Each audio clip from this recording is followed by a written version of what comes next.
Antes de tudo, eu já vou avisando, hein? O conteúdo não é sobre religião, mesmo que o título possa sugerir isso. Eu quero refletir aqui com você sobre se fazemos as orações corretamente. Eu entendo a oração como uma expressão íntima, seja na forma de um diálogo com o invisível ou mesmo um monólogo pessoal. É importante avaliar se as nossas orações estão mesmo corretas ou inadequadas. Você já parou para pensar nisso? Provavelmente não, né? Porque isso é uma coisa automática, acontece naturalmente. Mas o que seria uma oração errada?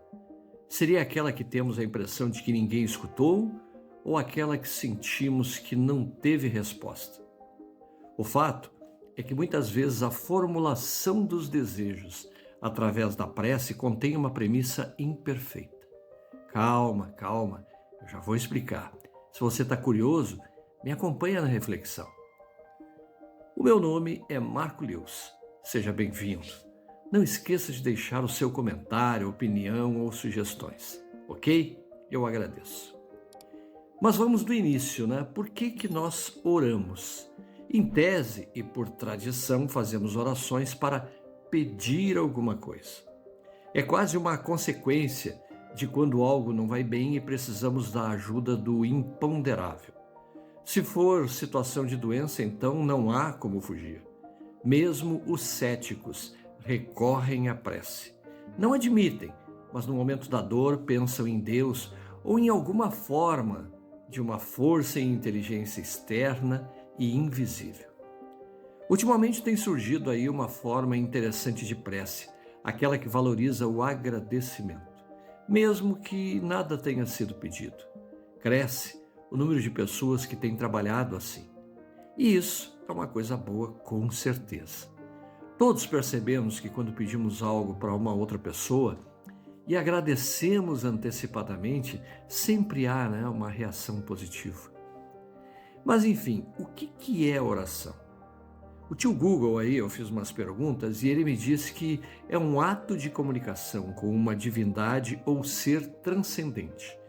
É uma forma de estabelecer uma relação pessoal com o divino, expressando sentimentos de fé, gratidão, súplica ou louvor. E completa dizendo que temos formas de oração, entre as quais aquela mais tradicional que chama-se prece, que seria a recitação. Mas temos também a meditação, que é uma oração de forma por reflexão. Temos o cântico, que eu não preciso nem explicar aqui, né? E o silêncio. O silêncio seria uma contemplação. Então, orar seria uma forma de manter uma comunicação direta com a divindade ou algo transcendente. E a tradição considerar que a prece, para ter o efeito ou ser ouvida, ela necessita de dois ingredientes: a intenção e a humildade. Acredito sim que o ponto de partida é a intenção. Afinal, é preciso um propósito, um motivo que gera a necessidade da interlocução com algo maior. A humildade, por sua vez, é a forma de dizer que arrogância, prepotência, soberba não combinam com uma oração. Eu confesso que humildade me sugere um pouco de submissão, coisa pessoal, tá? Por isso eu penso que a melhor expressão talvez fosse simplicidade. Aqui, portanto, não é usar palavras rebuscadas, imponentes e nem cheias de enfeites para fazer uma oração.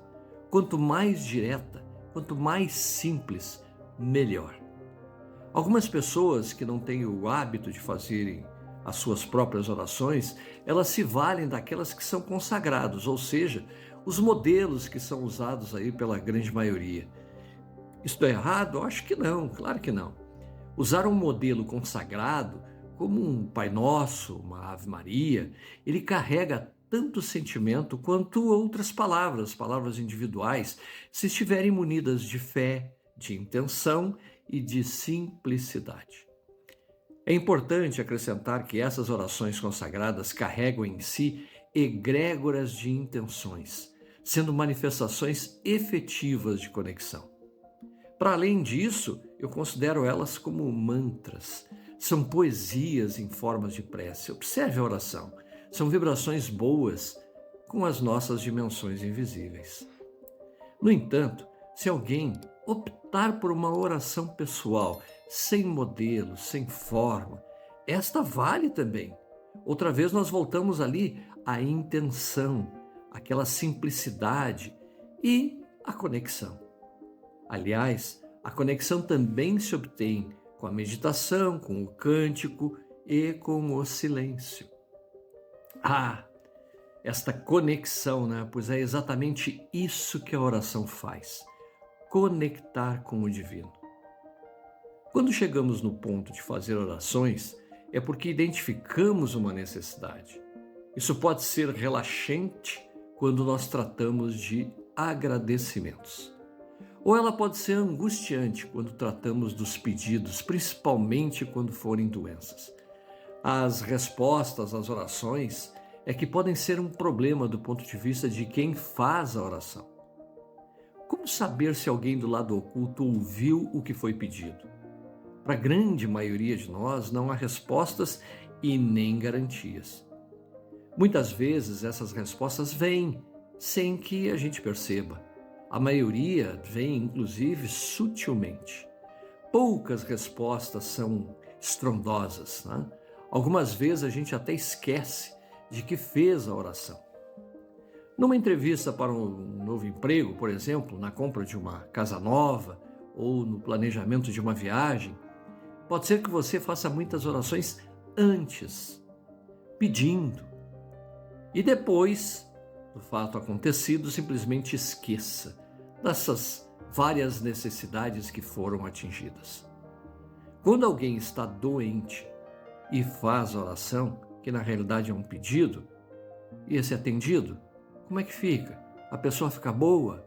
E se o resultado ainda for uma cura inexplicável, que tipo de atitude acontece?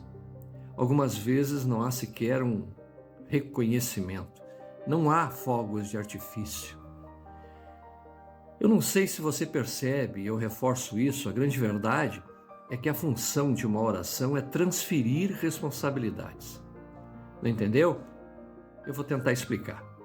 Espiritualmente, nós terceirizamos as responsabilidades.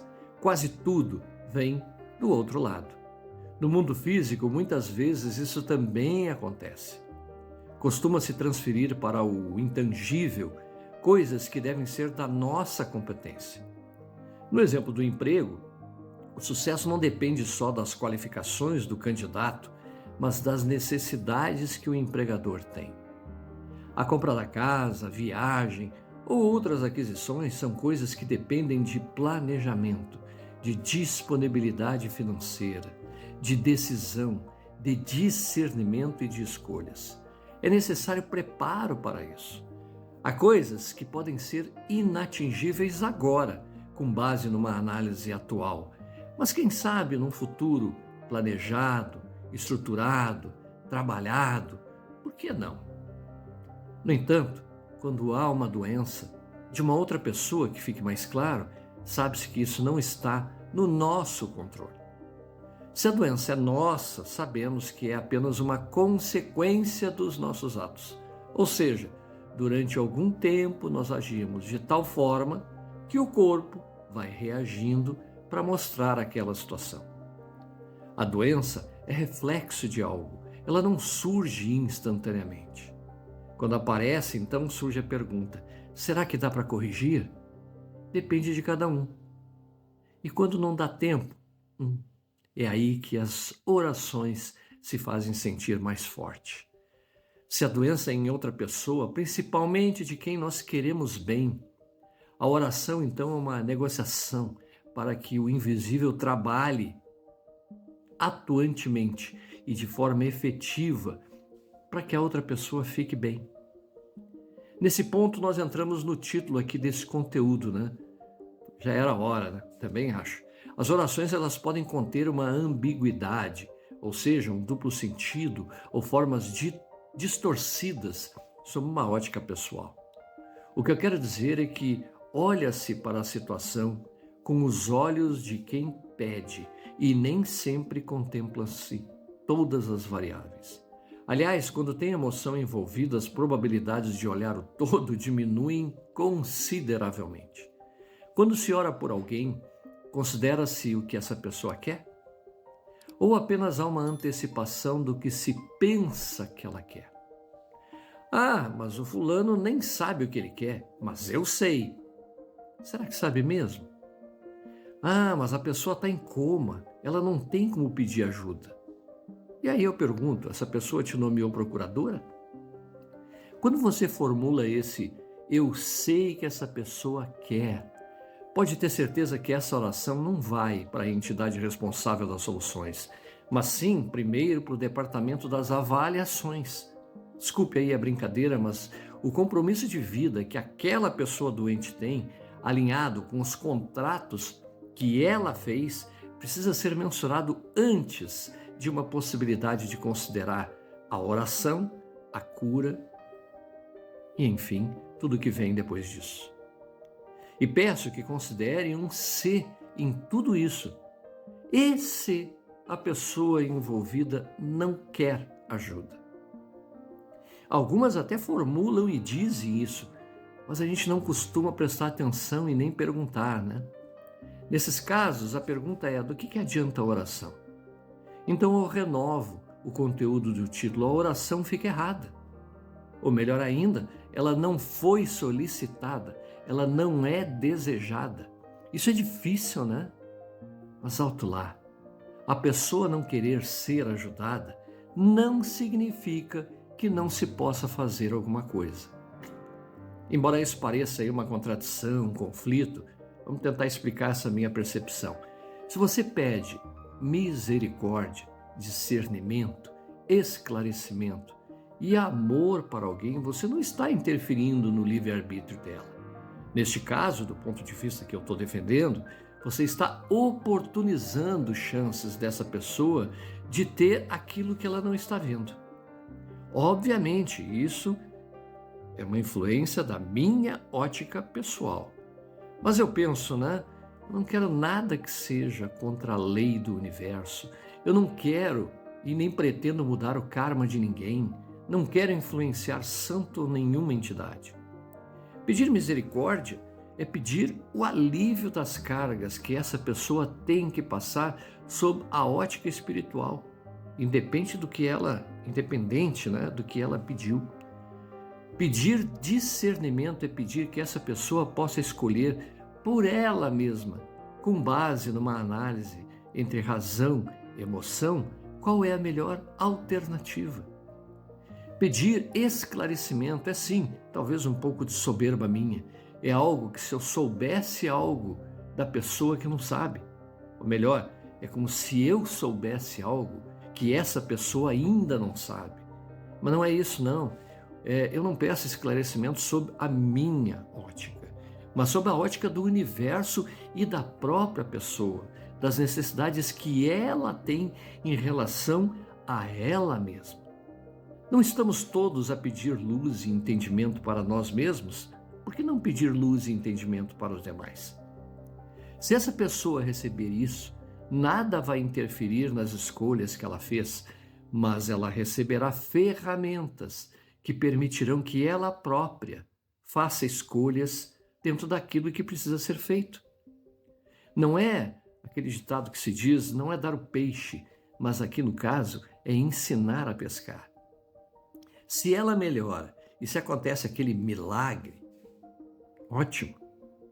Ou ela pode simplesmente mudar de plano, morrer. Isso vai ser apenas uma consequência das escolhas que foram feitas. Vai doer para quem fica, principalmente? Claro que vai. Mas a certeza que fica é de que as escolhas foram da própria pessoa. E tudo o que se faz é respeitar essas escolhas, da mesma maneira que queremos que respeitem as nossas. Mas aí fica aquela pergunta, né? Você deve estar fazendo aí, então eu não posso fazer nenhuma oração para as outras pessoas? Pois é, desde que a pessoa autorize, permita, compreenda o sentido das orações. Se ela tem discernimento para fazer escolhas, você já sabe, né? Você pede, você autoriza, Eu espero que eu tenha conseguido transmitir aí a ideia sobre a forma de fazer uma oração.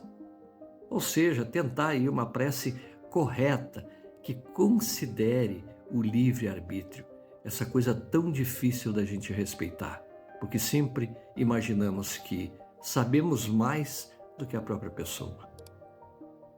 Eu peço que não esqueça de deixar o seu comentário, deixe a sua opinião, lembrando a você que lá no Instagram, durante a semana, a gente também posta o nosso Momento Reiki. São todos convidados a participar. Meu nome é Marco Lewis, eu agradeço pela companhia, muito, muito e muito. E fica o convite para um próximo encontro na próxima semana. Gratidão, gratidão.